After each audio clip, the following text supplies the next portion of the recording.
Cycle IA et santé, saison 1, épisode 3. Bienvenue à toutes et à tous pour ce nouveau rendez-vous du Cycle IA et santé, organisé en partenariat avec le cabinet Asterès. Salut Nicolas. Salut Pierre, bonjour. Et la revue pharmaceutique, mon cher Fabien, bienvenue avec nous. Bonjour. Donc pour ceux qui nous suivent, nous étions intéressés à l'impact de l'intelligence artificielle en oncologie. C'était au mois de décembre pour le premier épisode.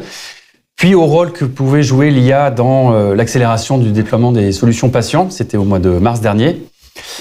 On met aujourd'hui la focale sur la recherche et le développement.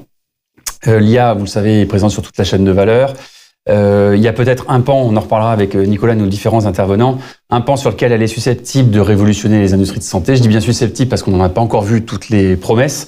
C'est peut-être ce champ de la R&D. On le sait, la R&D, c'est long, c'est coûteux, c'est risqué, comme on le disait avant. Donc, effectivement, il faut aussi savoir que les investissements dans l'IA sont colossaux. Il ne faut pas les sous-estimer non plus. Et donc, tout cela demande du temps pour donner sa pleine mesure. Néanmoins, et on le verra très concrètement dès le début de cette session avec deux cas très précis, l'IA commence à donner quelques avancées bien réelles. C'est ce dont nous parlerons cet après-midi, du concret et puis du débat derrière, bien sûr. N'est-ce pas, Nicolas? Ouais, c'est intéressant que tu rappelles, Pierre, la séquence de ces conférences, de ce cycle IA et santé, parce qu'en effet, on a parlé d'oncologie, on a ensuite parlé de solutions pour les patients, et c'est vrai que quand on regarde le débat, même un peu dans la presse tech, etc., quand on parle d'IA et santé, le plus souvent, c'est vrai que on met l'accent surtout sur ce que ça va apporter en matière d'offre de soins, nouveaux médicaments, nouveaux traitements, longévité, lutte contre les maladies chroniques, etc. Et on aborde très peu ce qui me semble être un point absolument essentiel, c'est l'impact que ça a au début de la chaîne de valeur, c'est-à-dire vraiment sur la recherche et développement et sur l'industrie. Et sans doute, on en parle encore moins en France qu'ailleurs, parce que le débat public a cette orientation très très très patient et assez peu business. Aux États-Unis, très clairement, on est beaucoup plus dans ce type de sujet. Donc pour moi, il y a vraiment trois sujets cet après-midi. Moi, j'attends beaucoup de cette session. Le premier, comme tu l'as suggéré, c'est ce qu'on essaie toujours de faire, mais c'est voir concrètement où on en est. Parce que c'est vrai que l'IA, ça reste un peu abstrait, en tout cas les applications sectorielles, mais on a vraiment besoin de comprendre est-ce que ça a véritablement commencé, est-ce qu'il y a des cas d'usage, quelle est leur efficacité, etc. Donc ça, c'est le premier point qui est important. Le deuxième, c'est l'impact de l'IA, un peu là encore sur les questions philosophiques que tu te posais. C'est-à-dire que la R&D en pharmacie, c'est très coûteux, plus qu'ailleurs. C'est très risqué, plus qu'ailleurs. Qu'est-ce que l'IA change? Est-ce que ça permet, moi c'est une question que je me pose par exemple, est-ce que ça permet de raccourcir les délais, de baisser le coût, même tout simplement de la R&D? Donc ça c'est le deuxième sujet. Et puis le troisième point, c'est quand même la position de la France et de l'Europe. Alors aujourd'hui, évidemment, se tient le sommet Choose Friends, qui est toujours très bien fait et qui est un moment plutôt sympathique et positif pour la France. Mais enfin, c'est vrai que grosso modo, quand on regarde la R&D pharmaceutique en général en France et me semble-t-il en IA, en France et en Europe, on est quand même très loin derrière les États-Unis. Alors même, et je termine par là, Fabien, si je peux prendre encore 20 secondes, mais que alors ça n'est pas lié directement à l'IA, mais on peut sans doute quand même faire un lien entre les deux. Il y a une grande actualité pharmaceutique aux États-Unis, c'est le décret en fait qui a été signé par le président Trump et qui a pour objectif de baisser très fortement, en tout cas significativement, le prix des médicaments aux États-Unis. L'administration américaine dit peut-être de 30, 40, 50%, et de reporter en fait ces baisses de coûts chez nous, c'est-à-dire d'avoir un rééquilibrage du prix mondial. Est-ce que ça peut avoir un impact sur la localisation de la R&D, sur les investissements en IA? C'est aussi une question que je me pose. Voilà, cher Fabien. Alors, je ne sais pas si on répondra aussi précisément à ces questions, mais en tout cas, on va faire un tour assez complet de ces impacts de la recherche, de l'intelligence artificielle sur la recherche. Merci Nicolas. Merci. À tout à l'heure. Nicolas, on vous retrouve en fin d'émission. Si vous me reprenez en fin d'émission, je reviens. Avec plaisir. On aura votre vision comme ça d'ensemble. Ça marche. Ok, alors on commence maintenant, vous connaissez le format avec donc deux cas d'usage pour lequel j'ai le plaisir d'accueillir Robin Chaudret qui est CTO ou directeur des technologies de Qubit Pharmaceutical. Bonjour Robin, ainsi que Siddharth Raju qui est CEO de la startup Ocomera. Alors Robin, on va commencer avec vous. Donc comme je disais, vous êtes directeur des technologies de Qubit Pharmaceutical. Est-ce que d'abord, en quelques mots, vous pouvez nous présenter Qubit Pharma, ce que vous faites et comment est née cette société? Oui, alors chez Qubit, on fait de la conception de médicaments assistés par ordinateur.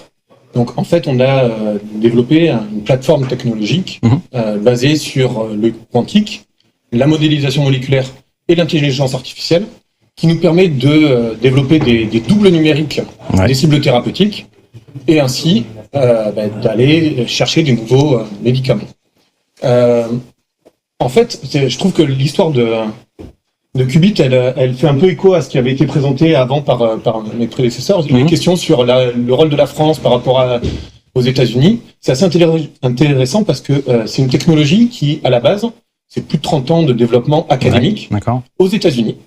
Et en fait, c'est la rencontre entre Jean-Philippe Hickman et les chercheurs aux États-Unis qui ont fait que il a réintégré cette technologie en France et avec d'autres personnes, il l'a accéléré. Il a accéléré à tel point que c'est devenu une technologie qui était intéressante pour passer à l'échelle de start-up, pour pouvoir la commercialiser. Et ensuite, deuxième rencontre, c'est la rencontre de Jean-Philippe Hickman et Louis Lagardère avec un fonds d'investissement, Quantonation, qui a permis de passer de cette idée de technologie intéressante à vraiment lever les premiers fonds et permettre de la transformer en une véritable compagnie qui développe de nouveaux médicaments. Donc, voilà. Je pense que ça fait bien écho. Oui, Robin, vous apportez l'exemple d'une société qui est née de la recherche académique américaine et qui est développée aujourd'hui en France. On a plutôt l'habitude du contraire, c'est assez rare. Oui, alors je sais pas si c'est rare. On a souvent l'habitude, en tout cas. C'est un exemple où on peut dire quand même que la France a bien aidé en tout cas, il faut pas toujours dire que tout est mieux ailleurs. On voit ici qu'il y a des gens qui sont capables de faire en France et des fonds qui sont capables de suivre des idées novatrices. De continuer le développement, et pas seulement avoir la recherche académique en France. Robin, vous avez utilisé des mots compliqués, notamment alors l'intelligence artificielle, on va en parler, mais la modélisation moléculaire et la mécanique quantique. Est-ce que vous pouvez nous expliquer davantage quels sont ces outils et comment ils sont utilisés au quotidien? Oui, alors je sais, j'ai fait un peu de jargon scientifique, mais la première chose que je veux dire, c'est que ces trois sciences, évidemment, elles ont toutes leurs atouts forts, mais aussi leurs limites. Donc, si on prend l'intelligence artificielle, on sait que c'est très puissant à extrapoler et prédire des propriétés sur un jeu de données, sur des domaines très vastes, à partir d'un jeu de données initial. Le problème, le challenge ici avec l'intelligence artificielle, c'est évidemment les données. Si jamais on a un faible jeu de données ou des données de mauvaise qualité, le modèle ne sera pas très précis. Si on part sur la modélisation moléculaire, c'est la partie double numérique, jumeau numérique. En fait, on a la capacité de reproduire le comportement de molécules complexes comme nos cibles thérapeutiques et à partir de là, de prédire certaines propriétés d'intérêt, comme par exemple l'affinité d'une petite molécule thérapeutique pour la cible. Et à partir de là, on va pouvoir prédire ces propriétés. Et ça peut être très puissant parce que on peut se passer, si on est assez précis, on peut se passer d'un certain nombre d'expériences. Le problème, c'est qu'il faut le challenge ici, encore une fois, c'est qu'il faut être assez précis. Et donc, ça veut dire que le modèle que l'on va utiliser doit être précis lui-même. Et la dernière des sciences que l'on utilise chez Qubit, c'est ce qu'on appelle le quantique. Donc, il faut voir, alors, je ne sais pas à quel point les gens, de manière générale, quand on va aller dans l'infiniment petit, la mécanique classique, la mécanique newtonienne, en fait, la pomme qui tombe de l'arbre, ne s'applique plus. Et on est obligé, pour modéliser le comportement des atomes et des électrons, on est obligé de faire appel à une nouvelle science qui est la mécanique quantique.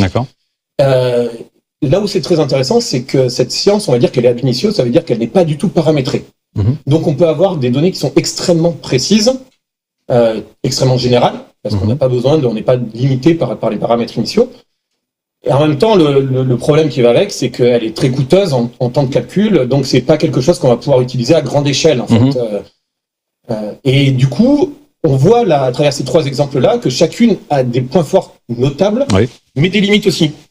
Et donc, chez Qubit Pharmaceuticals, on a construit une expertise dans ces trois domaines, et cette expertise nous permet de faire de la synergie entre ces trois domaines, entre ces trois sciences. Et c'est là où c'est très important, je pense, parce que ça va nous permettre de dépasser les limites de chacune indépendamment. Et un exemple concret, par exemple, à l'heure actuelle, nous développons et nous utilisons un modèle fondamentale basée sur le quantique. Du foundation, modèle de fondation, pardon. D'accord. Foundation model en anglais. Qu'est-ce que c'est? C'est en fait dans l'IA, dans l'intelligence artificielle, on parle de modèles de fondation. C'est des modèles qui sont entraînés sur un énorme jeu de données et qui du coup ont des domaines d'application qui sont très vastes et sont très généraux. Et ça, c'est en gros tous les LLM qui sont dont on parle beaucoup, ChatGPT, ce genre de choses-là. Et nous, on a utilisé notre expertise dans le quantique pour entraîner un jeu de données, pour générer une base de données de plusieurs millions de molécules calculées au niveau quantique. Et à partir de là, on a réussi à créer un modèle de fondation qui va permettre, et ça c'est très important, d'amener le quantique à l'échelle supérieure. Et donc on va pouvoir utiliser en fait une précision quantique. En gros, on va pouvoir utiliser le quantique au niveau de nos doubles numériques. D'accord. Et là, je suis désolé, je prends un peu de temps, mais je pense que c'est assez important en termes d'exemple de comment est-ce qu'on crée de la synergie entre ces différentes sciences. C'est là, ce qu'il y a de bien, enfin, ce qui est révolutionnaire ici, c'est qu'on va avoir donc la précision du quantique. Donc quand je disais que pour la modélisation moléculaire, si on n'était pas assez précis, ça servait, on ne pouvait pas prédire les propriétés. Là, on a la capacité de prédire. C'est ça, à l'échelle quantique. À l'échelle quantique, mais des propriétés d'intérêt thérapeutique. D'accord.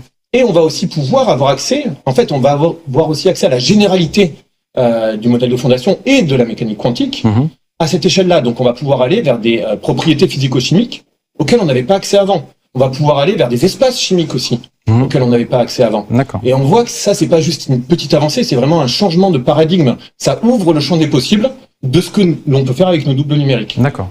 D'accord, très bien. Robin, alors, on a été dans la science assez profonde. Est-ce qu'on peut remonter un petit peu en surface? Est-ce que vous pouvez nous dire, voilà, concrètement, est-ce qu'il y a des molécules qui ont déjà été développées? Est-ce que vous avez déjà identifié certaines, peut-être des nouvelles cibles thérapeutiques, ou alors où vous en êtes avec ces outils? Voilà, qu'est-ce que vous avez fait concrètement?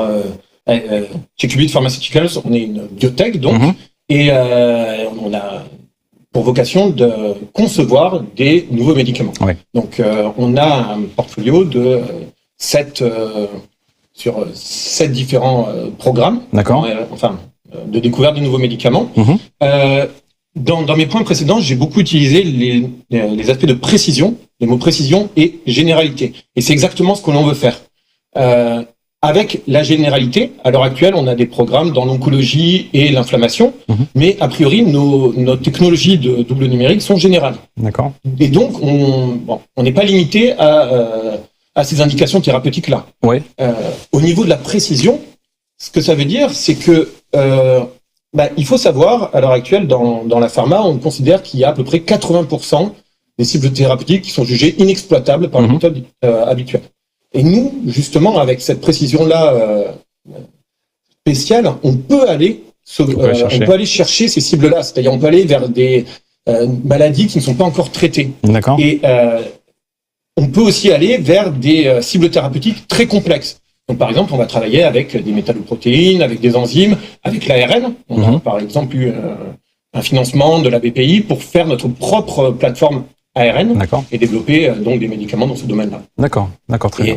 Il me semble qu'il y avait une question aussi sur nos programmes. Oui, sur ces 7 programmes, voilà. Oui, vous en êtes, c'est la préclinique, non? Vous êtes encore un petit peu en amont? Oui. On est vraiment en préclinique à l'heure, on est en préclinique à l'heure actuelle. Donc notre programme le plus avancé, c'est sur la protéine 4-6A, qui est une protéine qui est très importante, qui est impliquée dans de nombreux cancers tumeurs solides, notamment le cancer du sein, par exemple. Et sur laquelle on a un lead, donc c'est une molécule optimisée, pour faire très simple. Voilà. Et voilà. Donc on a avancé sur un certain nombre de domaines différents. Et votre objectif aujourd'hui, c'est de porter cette molécule jusqu'à la phase clinique, d'y aller vous-même, ou alors vous cherchez des partenaires pour avancer en ce sens? Alors je vais redire encore une fois, c'est la conception de nouveaux médicaments. Donc, nous, notre expertise, elle est vraiment dans l'aspect conception. Et du coup, évidemment, on veut voir nos molécules aller le plus loin possible et aller jusqu'au marché. Voilà, être vraiment des médicaments utilisés pour résoudre des problèmes thérapeutiques. Mais par contre, préférentiellement, on irait à faire de la collaboration avec d'autres partenaires, avec un industriel. D'accord. Ok, très bien. Robin, on va aborder dans un second temps tout l'environnement, mais je vous laisse patienter un petit peu. Et voilà, je vais interroger Sidars. Bonjour Sidars, alors vous êtes CEO de la startup Ocomera. Vous avez compris tout ce que nous a expliqué Robin ? Bien sûr. Oui, ok. Bien sûr, on est dans le même domaine, donc. Voilà, bon, très bien. Alors, on va pouvoir justement compléter cette approche scientifique. Alors, pareil, même question, Sidars. Est-ce que vous pouvez nous présenter votre startup, ce que vous faites aujourd'hui, la startup Ocomera ? Oui, avec plaisir. Donc, Ocomera, c'est une startup, donc une tech bio, qui permet de développer des jumeaux physiques, justement, donc par rapport aux jumeaux numériques. Donc, on a développé en fait une technologie qui est une spin-off de la recherche académique française, donc de l'école polytechnique et de Pasteur, où on peut, dans cette puce microfluidique que j'ai dans la main, donc c'est 7 cm, on peut faire des centaines de jumeaux physiques. Donc en gros, on a une machine où on peut mettre des échantillons patients. La machine va encapsuler les tumeurs de cellules dans des petites gouttes, donc c'est la microfluidique, les mettre en culture. Et comme ça, on pourra faire des dizaines de milliers de clones de tumeurs de cancer du sein, cancer du pancréas, cancer colorectal de patients. Et pour pouvoir tester les meilleurs médicaments pour les patients, donc en clinique, ou développer de nouveaux médicaments, donc à l'instar de Qubit. Aujourd'hui, on a plutôt un positionnement, on met cette technologie à disposition des hôpitaux, donc des chercheurs dans les hôpitaux. On a la chance de travailler avec le plus grand hôpital, le centre de cancer en Europe, Gustave Roussy. On travaille à Marseille aussi. On travaille aussi en Angleterre à Cambridge, et on travaille aussi avec des industriels qui utilisent cette plateforme pour pouvoir développer des nouveaux médicaments. D'accord, très bien. Donc c'est des organoïdes, oui, c'est ça. Hein. Exactement, c'est des mini-organoïdes. D'accord, et ça ressemble à quoi? Ça ressemble à une puce en fait, un petit. En fait, cette puce-là, c'est juste un consommable d'une grande machine qui a à peu près la taille qui peut se mettre, qui est aujourd'hui benchtop, on peut mettre sur une paillasse de laboratoire, dans lesquels vous allez mettre ce consolable qui est comme une cassette que vous allez mettre dans la machine. Là-dessus, en fait, vous allez avoir des organoïdes, donc des amas de petites cellules qui vont être posées et qui vont être mises en culture, qui vont être alimentées et donc qui vont pouvoir en fait vivre pendant 15 à 20 jours à peu près. Et sur ces 15 à 20 jours, on va faire en fait ce que disait mon collègue, donc mon partenaire du même domaine, je veux dire.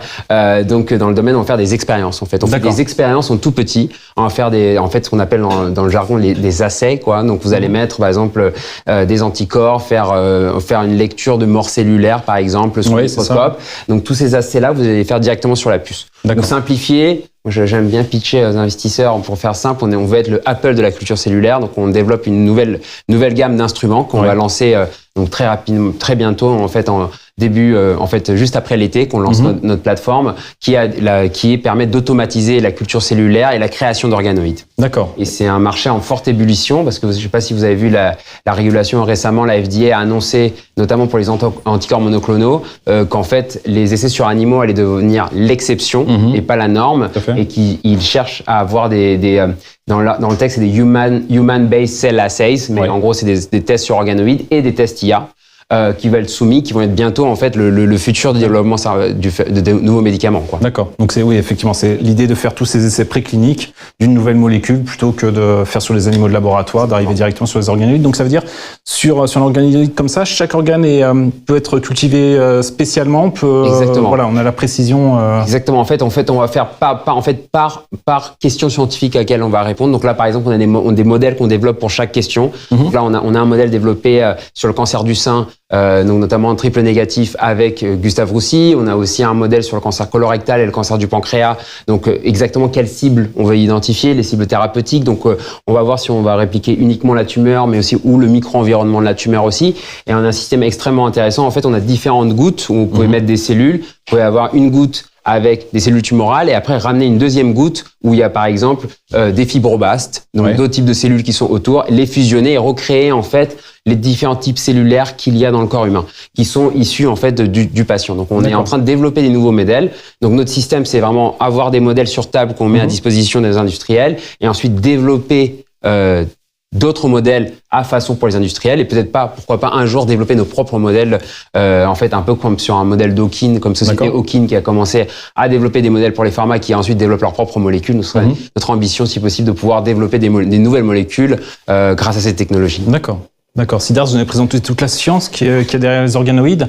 À quel moment intervient l'intelligence artificielle dans tous ces processus? Ouais, en fait, l'intelligence artificielle est vraiment clé pour pouvoir en fait amener cette techno, on va dire, à la maturité, parce qu'aujourd'hui, grâce à la microfluidique et à l'automatisation, parce qu'en fait notre équipe c'est une moitié d'ingénieurs et une moitié de biologistes, on arrive à faire des dizaines de milliers d'organoïdes.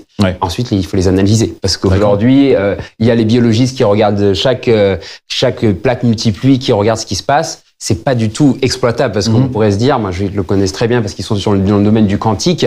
En fait, c'est une masse de données qui n'est pas analysable par des humains de façon rentable, on va dire, qu'il y a un modèle économique derrière. Donc l'intelligence artificielle est clé. On a une plateforme spécifique qu'on a développée qui s'appelle Ocomera AI, où en fait les industriels pharma vont rajouter toutes les données qu'ils ont sur les microscopes sur ces organoïdes-là, et on a une IA qui est entraînée pour pouvoir identifier directement, essayer de voir quand est-ce qu'il y a de la mort cellulaire sur les cellules. Et donc c'est une IA qui est ensuite entraînée par beaucoup de données. Donc on construit aussi un modèle fondationnel qu'on va lancer à la fin de l'année sur toutes nos collaborations cliniques. Donc l'IA est clé parce qu'en fait, vous pouvez faire une machine qui fait plein de clones, de jumeaux physiques, so what? On ne peut pas les analyser s'il n'y a pas l'IA, parce que c'est beaucoup trop complexe à analyser. Pour vous donner un exemple, il y a une société américaine qui vaut 4 milliards aujourd'hui en bourse, qui s'appelle Recursion Pharmaceutical, qui était vraiment vous devez connaître, qui sont vraiment les pionniers en fait de l'automatisation de tests donc d'organoïdes ou d'autres lignées cellulaires sur des plaques multipuits. Ils ont des fermes de robots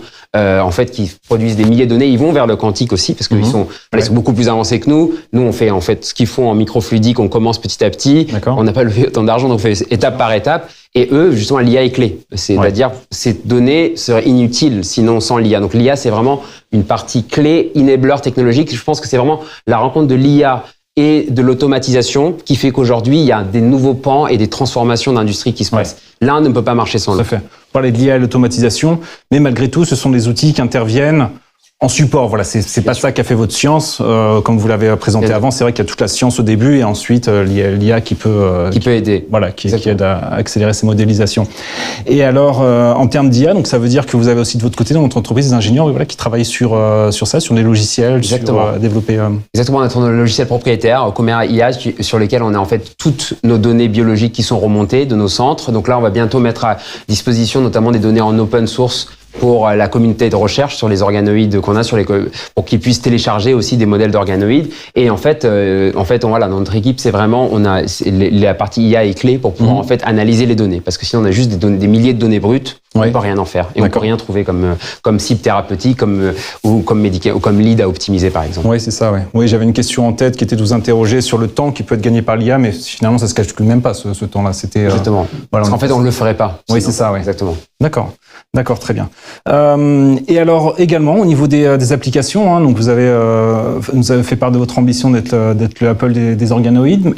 Aujourd'hui, c'est une technologie que vous vendez déjà à des laboratoires, vous en êtes où, voilà. Exactement. Alors nous, on est une société, donc on a fait notre première levée de fonds, on va dire notre première levée de fonds significative en 2023, donc il y a 2 ans, pour vraiment amener le produit sur le marché. Donc là, on est super fiers parce qu'on a recruté une super équipe et là, on va lancer le produit en fin de l'année. Donc là, on a des collaborations pharmaceutiques qui les testent en early adopter. Et l'objectif, c'est d'ici la fin de l'année de signer nos premiers contrats commerciaux, donc en Europe et aux États-Unis. Donc on a déjà des discussions très bien avancées. Donc on va aussi donc travailler sur une levée l'année prochaine pour pouvoir vraiment aller sur le marché, donc en Europe et aux États-Unis, pour pouvoir apporter vraiment des cas d'usage concrets de la machine. Mais cette technologie a été construite sur beaucoup de collaborations académiques. Donc en fait, on a optimisé nos modèles grâce à la recherche académique. On avait notamment été lauréat d'un RHU d'à peu près 10 millions d'euros qui a été financé du coup par l'État français à Gustave Roussy avec des industriels comme AstraZeneca avec lesquels on a co-développé ces modèles. Donc on est vraiment très fiers de travailler sur le cancer. Nos premiers modèles sont sur le cancer du sein, le cancer colorectal et le cancer du pancréas où on a développé des pipelines propriétaires avec en fait, je vous explique ça de façon très facile, mais on a toute une technologie autour de la chimie pour pouvoir en fait encapsuler les cellules avec des bonnes huiles et encapsuler les médicaments. Et on a aussi en fait développé les bons protocoles. Donc comment organiser les cellules, combien de milieux de culture qu'il faut mettre, est-ce qu'il faut mettre du matrigel, des hydrogels, bref, pour que ça tienne comme dans un corps humain. C'est ça, c'est ce qui va permettre de délivrer la molécule au bon endroit. Exactement. D'accord. Et donc là, on est très fiers d'avoir des modèles là qu'on va publier avec les protocoles sur le cancer du sein, le cancer du colorectal, le cancer du pancréas. Donc ces cancers-là se représentent une grande partie de savoir en oncologie des unmet needs, des besoins ou sur lesquels on a besoin de nouveaux médicaments. Donc on est très content de pouvoir lancer ces produits-là sur le marché. D'accord. Je retiens également que à chaque fois que vous avancez, c'est pas de la commercialisation, c'est toujours des partenariats. Donc il peut effectivement y avoir des questions financières, mais vous restez toujours avec des partenaires qui font avancer. Donc même n'importe quel contrat, c'est toujours aussi l'occasion pour vous d'avancer votre technologie. C'est exactement. Nous, l'idée, c'est quand voilà, on a beaucoup d'ambition. Donc, voilà, les partenariats, c'est des ventes, mais c'est aussi une façon de collaborer avec, par exemple, un industriel pour comprendre comment eux, ils abordent la question scientifique et co-développer un modèle ensemble pour pouvoir vraiment aller plus rapidement sur la découverte de médicaments ensemble, quoi. D'accord. Sidar, vous avez parlé de votre équipe. C'est combien de membres aujourd'hui? Là, on est un peu plus d'une vingtaine de personnes. Une vingtaine, quand même. Ouais, voilà. Donc, on est la moitié de biologistes. On est très fiers d'avoir mis en place notre propre wet lab à Montreuil. Donc, en Seine-Saint-Denis, on a déménagé il y a 1 an. On a un très grand wet lab sur lequel, en fait, on a nos biologistes qui font des expériences. Et donc, j'adore parce que moi, je suis ingénieur moi-même et je trouve que l'innovation se fait vraiment à la rencontre de différents mondes. Ouais. Moi, je trouve que ça doit être la même chose chez Qubits. Donc, on a des biologistes qui parlent avec des ingénieurs AI et software et des ingénieurs mécaniques, microfluidiques qui conçoivent les systèmes. Donc voilà, on a vraiment ce mariage de différentes sciences qui s'alimentent, parce que voilà, pour faire le bon modèle informatique, il faut comprendre la biologie. Donc, on a la chance d'avoir vraiment des gens passionnés par le domaine du médical et de pouvoir en fait apporter leur pierre pour pouvoir en fait résoudre le problème du cancer et de d'autres maladies. Et je pense toute l'équipe est super fière de pouvoir travailler sur cette mission. Tout à fait, oui. C'est vrai que quand on parle des impacts de l'intelligence artificielle sur la recherche, et c'est vrai qu'un des impacts, c'est aussi de pouvoir faire dialoguer des équipes qui, auparavant, il y a 10 ans encore, se rencontraient pas forcément. Robin, je vous ai pas demandé, vous avez combien de membres aujourd'hui chez Une cinquantaine. Une cinquantaine, oui. Donc, c'est quand même des startups qui sont, qui ont un certain niveau de développement. Oui. Quand on parle de ces équipes, une question un peu plus ouverte. Est-ce que, justement, vous trouvez que, sur l'environnement français, est-ce qu'il est difficile pour vous de recruter quand on est dans la pharma et qu'on cherche des ingénieurs informaticiens? Est-ce que c'est facile? Est-ce qu'il y a encore du chemin à faire? Voilà, finalement, est-ce que la France est un bon terrain de jeu pour recruter sur ces questions? Alors, est-ce que c'est difficile de recruter? C'est toujours un peu difficile de recruter, effectivement, parce qu'il y a un certain nombre d'experts mondiaux dans tous les domaines et forcément, quand on veut avoir les meilleurs, c'est toujours un peu compliqué. Ensuite, est-ce que la France est un bon terrain? Je pense que très clairement, oui. On l'a vu dans l'exemple de la création de Qubit, c'est ce rapatriement de la technologie en France qui a permis la création de Qubit et de manière générale, même à Paris, l'écosystème parisien avec tout un tas de pôles d'expertise, des très grandes universités, des très grands lieux de formation. Pour nous, dans l'intelligence artificielle, dans le quantique, c'est vraiment un lieu parfait pour arriver à recruter des talents scientifiques, mais pas que aussi informaticiens. D'accord, très bien. Sidar, c'est vous? Bon, moi, je trouve que la France, c'était vraiment un excellent terreau pour recruter. En fait, il y a une excellence scientifique qui est immense. Et en plus, alors, je vais parler de la biologie, on va dire, la France n'a pas une spécialisation industrielle sur la pharmacie, l'industrie pharmaceutique. Il n'y a pas de très, très gros acteurs par rapport au pays de la PIB de la France, si vous comparez par exemple à l'Angleterre, la Suisse ou aux États-Unis, on n'est pas un champion de la pharma. Et donc en fait, il y a beaucoup de biologistes qui sont excellents, qui sont sur le marché, qui sont sur des projets de recherche, qui sont passionnés par ça et qui cherchent un projet en fait sur lesquels se donner. Donc nous, on a la chance, des sociétés comme Qubit, comme Hawkin, je pense que ça a donné du travail, des opportunités à beaucoup de biologistes qui étaient plutôt dans la recherche, en disant que leur travail pouvait aussi avoir un impact concret sur des médicaments qui peuvent sortir demain, qu'ils n'ont pas besoin d'aller aux États-Unis travailler chez Johnson & Johnson ou chez Gilead pour pouvoir apporter de l'impact, qu'il y a des sociétés en France. Donc je pense que vraiment, il y a un terreau, on va dire, je vais pas dire dormant, mais un terreau en tout cas industriel dormant. Et pour nous, je pense qu'on n'a pas de difficulté à recruter des biologistes. Moi, j'ai des biologistes qui m'écrivent tous les jours sur LinkedIn, me disant c'est génial ce que vous faites, j'ai envie de travailler pour vous. Je dis écoute, moi, j'ai pas assez de travail pour tout le monde, mais je pense pas du tout que c'est un problème. Et ensuite, sur l'autre sujet où ça peut être plus compétitif, notamment sur les ingénieurs software et AI, je trouve qu'on a la chance d'avoir une mission qui fait parler les gens parce qu'on n'est pas en train d'optimiser du churn sur Snapchat, voilà. Donc c'est souvent sur ce genre de projet que les ingénieurs software sont être en compétition. Le fait d'avoir une mission forte, on arrive à recruter des gens et ça, je pense, c'est une chance dans la santé d'avoir toujours la mission, de la passion pour recruter des gens, voilà, même s'ils sont dans d'autres domaines, même si il y a d'autres domaines qui peuvent peut-être offrir des payes plus compétitives, mais l'impact, on arrive toujours à recruter des gens qui ont une histoire avec le médical, qui ont envie de dédier leur vie à ça. Oui, d'autant que vous travaillez au plus près des hôpitaux, comme vous l'avez dit. On reçoit, nous, chez nous, on a un wet lab avec des cellules de patients qui viennent de Gustave Roussy, d'autres hôpitaux, donc c'est concret, c'est pas... Voilà. Bien sûr. On va prendre encore 1 ou 2 minutes pour brosser l'environnement français, tout ce qui peut, tout ce qui peut y avoir en support. Une question forcément quand on parle des startups qui revient directement, c'est celle du financement, surtout quand on arrive à des phases un peu plus avancées de développement. Est-ce que de votre côté, vous avez pu trouver les financements nécessaires ou est-ce que c'est des choses qui sont encore un peu compliquées à faire en France, en Europe? J'ai parlé du financement initial. Ouais, j'ai aussi mentionné la BPI qui nous avait donné un financement pour développer notre plateforme ARN. On peut aussi penser un certain nombre d'autres financements avec France 2030. Il y avait aussi le programme French Tech 2030 qui nous a pas forcément en termes de financement, mais en termes d'accompagnement. Ouais. L'accompagnement, c'est du temps gagné, et ça, c'est extrêmement important pour les startups. Donc, il y a tout un tas de possibilités de financement différents qui sont très variés et sur lesquels c'est extrêmement compétitif par rapport à l'international. Ouais. Ouais. D'accord. Ouais, pareil, moi je pense que le financement, honnêtement, je pense qu'on a un très beau terreau pour commencer à nous lancer, notamment France 2030. On en a eu des millions d'euros de France 2030. On a eu la semaine dernière Bruno Bonnel qui nous a reçu les 5 boîtes d'organoïdes en France pour voir comment nous pousser à amener ce sujet. Donc je pense que le financement n'est pas un problème en France. Alors à des échelles données, c'est vrai que ce qui va plus manquer, c'est la proximité avec les industriels pour signer des contrats. Parce que bon, la plupart sont aux États-Unis et en fait, à part égale, ils préfèrent avoir une société qui, si vous êtes à San Francisco ou à Boston, traverser la rue pour aller voir comment ça se passe les cellules dans leur wet lab et envoyer, parce qu'ils développent des nouvelles thérapies cellulaires, souvent, ils peuvent pas les envoyer très loin. C'est plutôt cet écosystème-là qui manque, je dirais, parce qu'en fait, moi, le savoir aussi, un entrepreneur, une start-up, on doit montrer des contrats, des collaborations commerciales. Malheureusement, ces champions sont soit aux États-Unis, en Suisse dans une moindre mesure et en Angleterre, et c'est plutôt ça qui bloque, je dirais. Parce qu'en fait, dès que vous avez de la traction et que l'utilisation, derrière, les fonds suivent. Après, c'est vrai que bon, à mesure égale avec les États-Unis, on n'a pas les mêmes financements, mais je pense qu'on a assez pour lancer une technologie et sortir un médicament, parce qu'il ne faut pas ça fait. D'accord.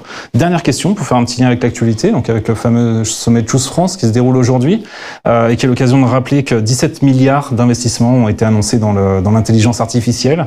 Ça a été annoncé en février, je crois, de mémoire. C'est des choses que vous avez regardées aussi. Vous pensez que vous dans vos entreprises, vous pourrez bénéficier, si ce n'est de ces investissements, en tout cas des compétences qui pourront en tirer, des entreprises qui vont investir en France. Vous attendez beaucoup de ça aussi? Sidars, peut-être? Je fais sur l'IA. Non, ma réponse est oui, évidemment. Enfin, on espère beaucoup parce que on utilise l'IA au quotidien. On utilise l'IA pour dépasser les limites de ce qui a été fait avant. Donc, on espère vraiment pouvoir rentrer dans cette émulation, dans cette synergie, dans ces cercles vertueux. D'ailleurs, j'ai quelques collègues qui sont à l'heure actuelle. D'accord, qui sont à Versailles. À Versailles, exactement. Ok, très bien, Sidars. Bon, pareil, moi je suis extrêmement enthousiaste. Je trouve que, en fait, récemment j'étais à une conférence scientifique et j'ai rencontré des chercheurs de Gustave Roussy et d'autres centres de mathématiques en France. Et c'est des chercheurs étrangers, des Canadiens, etc., qui disaient on a plutôt choisi la France que les États-Unis parce que on voit l'excellence, la consolidation et les moyens. Et je trouve que il y a rien de mieux comme signal que de voir des gens brillants qui sont à Montréal et qui pourraient choisir d'aller la porte d'à côté en voiture à Boston et qui viennent à Paris. Et je pense que il y a rien de mieux que ça comme validation pour nous parce que c'est des talents qu'on peut nous ensuite attirer, quoi. D'accord, très bien. Mais écoutez, Sidars, Robin, merci beaucoup de vos éclairages passionnants sur cette question. Alors, ne quittez pas, je vous retrouve dans 5 minutes à peine pour le temps d'accueillir la prochaine table ronde et puis on se retrouve. Merci.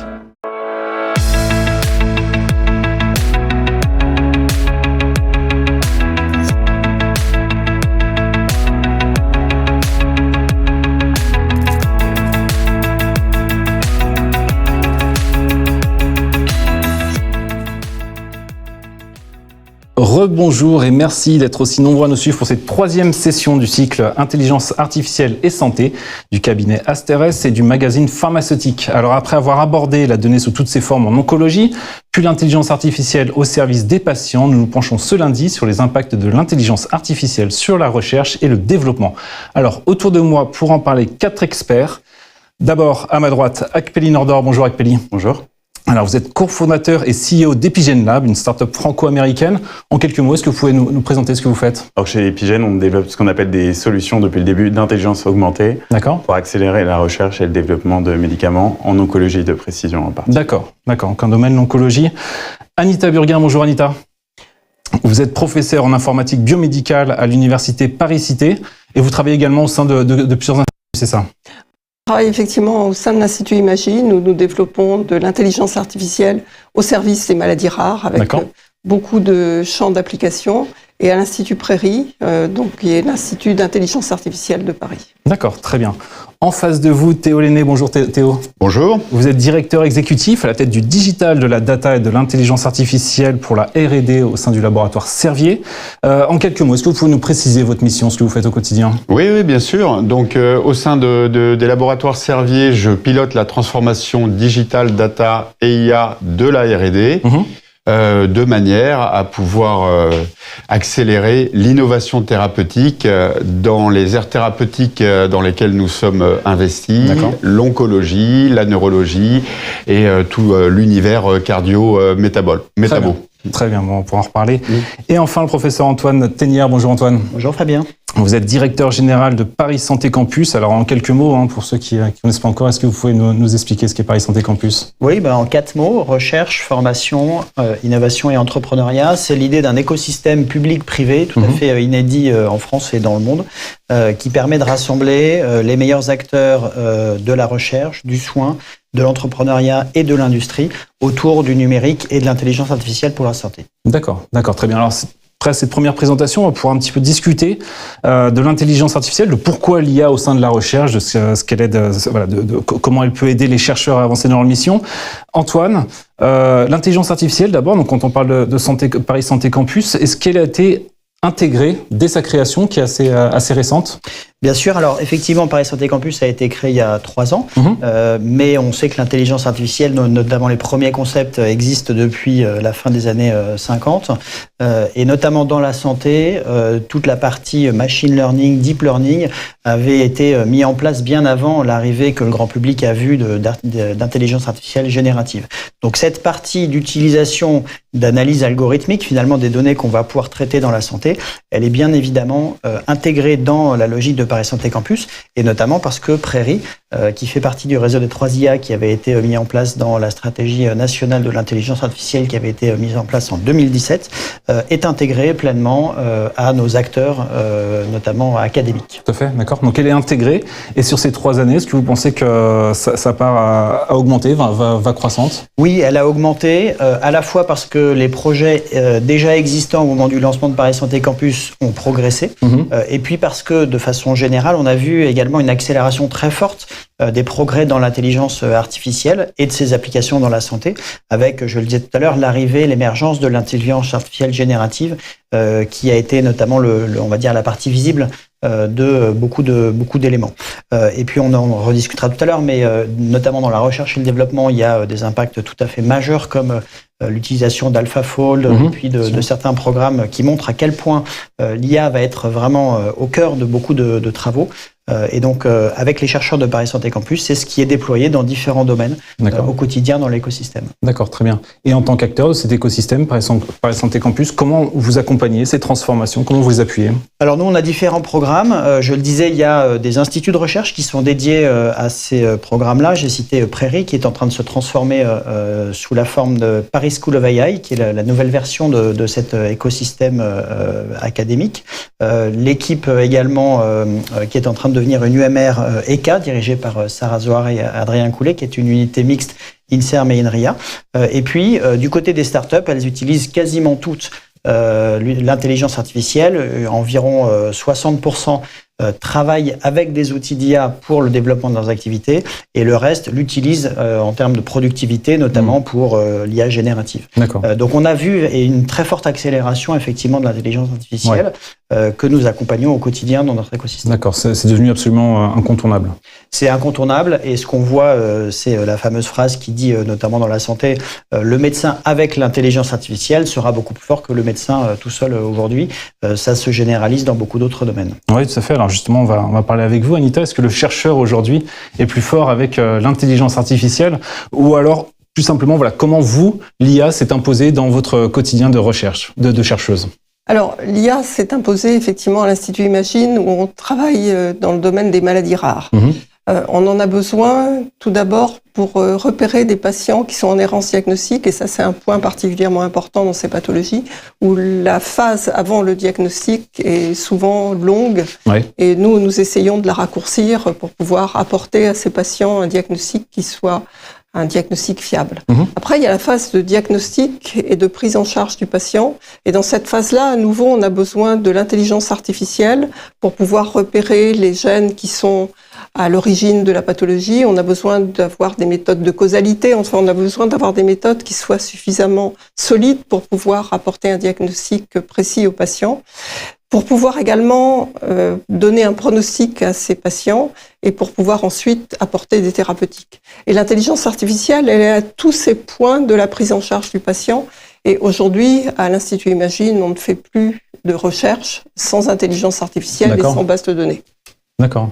D'accord, tout à fait. Donc voilà, comme vous l'avez dit, c'est un outil qui est vraiment indispensable aujourd'hui.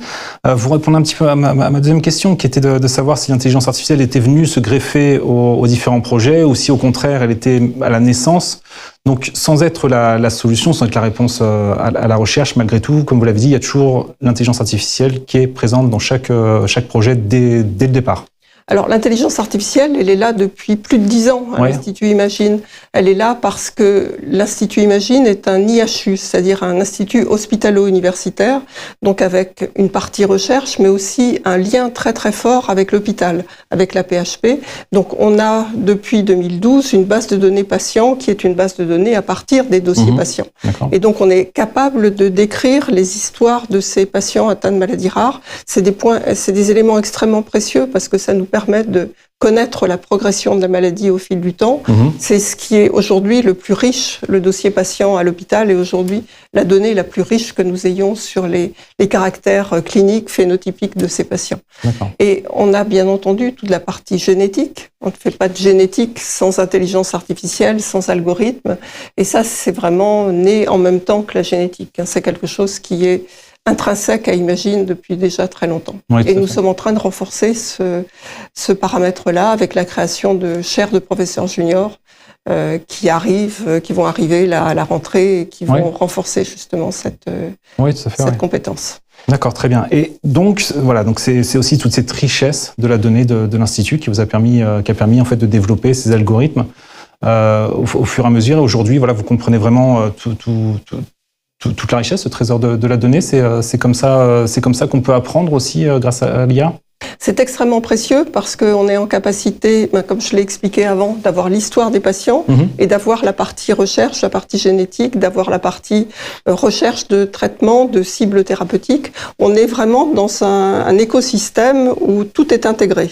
Les données cliniques, les données génomiques, et on est en train de développer ça également au niveau de la PHP aujourd'hui pour pouvoir justement élargir notre champ d'action sur l'ensemble de la PHP avec les données génomiques qui viennent du plan médecine génomique et les données cliniques qui sont les données de la PHP qui sont extrêmement riches aujourd'hui. D'accord, très bien. Merci Anita. Akpeli, avant de parler plus en détail d'Epigen Lab, donc votre start-up, est-ce que vous pouvez nous parler de votre parcours ? Oui, avec plaisir. Mon parcours, c'est surtout un parcours interdisciplinaire et maintenant international. J'ai fait d'abord des études de pharmacie, donc très interdisciplinaire entre la biologie, la chimie, pas mal de maths au final. Et puis ensuite, un doctorat de biologie interdisciplinaire. D'ailleurs, j'ai croisé la route à ce moment-là d'Antoine, qui était au Centre de recherche interdisciplinaire de Paris, et ce qui m'a permis de faire de la recherche à la fois en biologie des cancers à l'Institut Curie, et aussi en bioinformatique et ML appliqué à la donnée génomique en oncologie aux États-Unis à Harvard Medical School. D'accord. Et alors, Epigen Lab, il est vraiment né de ces travaux, de votre... Epigen Lab, c'est né d'une constatation. Alors, j'ai développé une passion pour la découverte de médicaments, la recherche pharmaceutique pendant mes études de pharmacie, et une deuxième passion pour les approches informatiques au final, de manipulation de la donnée, de l'information à ces fins. Et j'ai vu en fait des camarades de différents domaines développer des startups plutôt tech avec en fait une créativité mais aussi une rigueur dans l'utilisation de la donnée, du logiciel et puis bien sûr de l'intelligence artificielle et comme on le disait déjà, l'intelligence artificielle est là en médecine depuis le début, surtout quand on parle de génomique. Au début des années 2000, quand on a commencé à séquencer le génome, ça rentre pas dans un tableau Excel, donc très vite il a fallu utiliser l'intelligence artificielle comme un outil qui permet de rechercher une aiguille dans une botte de foin et pouvoir juste l'appréhender en tant qu'humain. Donc c'était assez évident de se lancer dans cette aventure par cet angle. Oui, tout à fait. Ouais. On parle d'intelligence artificielle depuis le début de cette session. Est-ce que vous pouvez m'expliquer un petit peu plus précisément de quoi il s'agit de quel type d'outils vous utilisez-vous? Est-ce que ça vous permet de faire au quotidien et comment les intégrer dans votre société? Oui, avec plaisir. Alors nous, ce qu'on fait, c'est qu'on utilise l'intelligence artificielle pour transformer des jeux de données éparses, souvent sous-utilisés, même s'ils sont disponibles parfois même dans des bases de données publiques, dans des atlas de maladies larges et profonds, de dimensions inédites, pour pouvoir poser des nouvelles questions scientifiques. Plutôt, on est dans le R de la R&D, donc quelle est une cible potentielle de médicaments, quels sont les patients qui sont susceptibles de répondre, quels sont les biomarqueurs qu'on va pouvoir utiliser après en clinique pour développer les essais cliniques. Et la manière dont nous, on utilise l'intelligence artificielle, donc comme un outil qui était une évidence au début, c'est pour pouvoir extraire des informations de ces données qui sont là.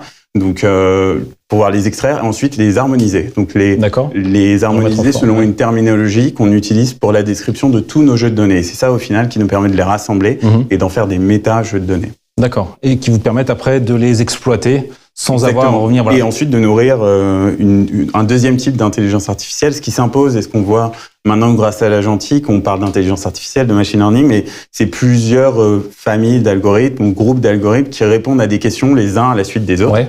Et nous, on a un peu retourné le problème dont on parle souvent, garbage in, garbage out, qui est une intelligence artificielle aussi bonne que la donnée qu'on peut lui fournir. Nous, on utilise l'intelligence artificielle dans un premier temps pour nettoyer la donnée, pour créer ces grands jeux de données, et ensuite on en utilise d'autres pour en extraire de l'information pertinente dans la réponse. C'est ça, donc il y a deux couches, ouais. Ok, très bien. Donc après une première vision de la partie recherche, de la partie intégrateur et des premières applications de l'innovation via les startups, on arrive vers l'industrie, donc avec un laboratoire comme Servier. Concrètement, que représente l'intelligence artificielle pour vous? Alors, comme vous le disiez, sur ces, 10, 15, 20 dernières années, la science médicale a fait des progrès absolument extraordinaires. Le séquençage du génome, ça remonte à une vingtaine d'années. Et en même temps, cette biologie est devenue extrêmement complexe. Tout ça dans un environnement où il n'y a jamais eu autant de données médicales, d'imagerie, omics et de publications, ce qui fait que ça dépasse les capacités humaines d'analyse. Et c'est là où l'intelligence artificielle nous aide à évoluer dans ce monde qui est devenu beaucoup plus complexe et qui s'est également accéléré. Donc, pour un industriel comme Servier, l'IA offre une opportunité d'accélérer l'innovation thérapeutique, d'aider les chercheurs à, d'une part, effectivement l'accélérer et à augmenter la probabilité de succès de trouver de nouveaux médicaments. D'accord, très bien. Alors, est-ce que vous avez des exemples? Est-ce que vous avez, de toute façon, une question qu'on a posée un peu tout à l'heure. Est-ce que ça veut dire qu'aujourd'hui l'intelligence artificielle est incontournable aussi chez Servier, qu'elle est présente dans tous les projets du début à la fin? Alors, effectivement, nous avons clairement la volonté d'embrasser tout le potentiel que l'intelligence artificielle peut apporter aux chercheurs dans ce processus de découverte de nouveaux médicaments. Et si on regarde un peu notre chaîne de valeur de la R&D, on a identifié environ 140 cas d'usage d'intelligence artificielle, de la early research, comme on dit en bon français, jusqu'aux phases finales de développement. Pour donner quelques exemples, développer un médicament commence évidemment par l'identification de la bonne cible. Donc nous avons effectivement des outils qui vont aider les chercheurs à bien identifier et prioriser la cible pathogène. Et juste dans l'outil que nous utilisons, pour vous donner un exemple, sur une cible donnée, c'est un processus qui, avec l'outil d'intelligence artificielle, prend environ 2 heures, là où avant, avec les méthodes traditionnelles, ça durait à peu près 2 mois. Oui. Donc ça, c'est la partie amont. On a identifié cette cible pathogène, c'est l'équivalent en fait d'une serrure. Maintenant, encore faut-il trouver la clé. C'est la deuxième étape qui est d'identifier la bonne molécule qui va correspondre à cette cible thérapeutique. Et là encore, on va avoir recours à l'intelligence artificielle pour être en mesure de réduire le nombre de candidats médicaments pour les phases suivantes en prédisant à l'avenir, en prédisant les profils de la molécule, sa drugabilité, la capacité à transformer cette molécule en médicament, éventuellement ses profils de toxicité pour pouvoir éliminer celles qui présenteraient un mauvais profil. Donc ça, c'est vraiment juste sur les phases amont, mais sur les autres étapes de la mise au point de développement du médicament, là encore, nous avons des cas d'usage spécifiques. Si vous le souhaitez, je pourrais les détailler. Oui, c'est bien de... Alors voilà, donc on a identifié la serrure, la cible pathogène. On a identifié la molécule, entre guillemets, les molécules candidates. Donc la clé qui rentrera dans la cellule, dans la serrure. Ensuite, l'étape suivante va consister à transformer cette molécule en un médicament. Donc c'est tout le processus de synthèse moléculaire. Et là, pour le coup, il faut que ça soit transposable dans quelque chose d'industriel, en fait. Et il y a des situations où il faut 34 étapes pour transformer une molécule en une gélule, un médicament. C'est là où l'intelligence artificielle va nous aider également pour optimiser l'ensemble de ces processus et identifier ce qui pourrait être la meilleure formule galénique, etc., et la meilleure synthèse moléculaire pour que ça soit un processus transposable industriellement. Oui.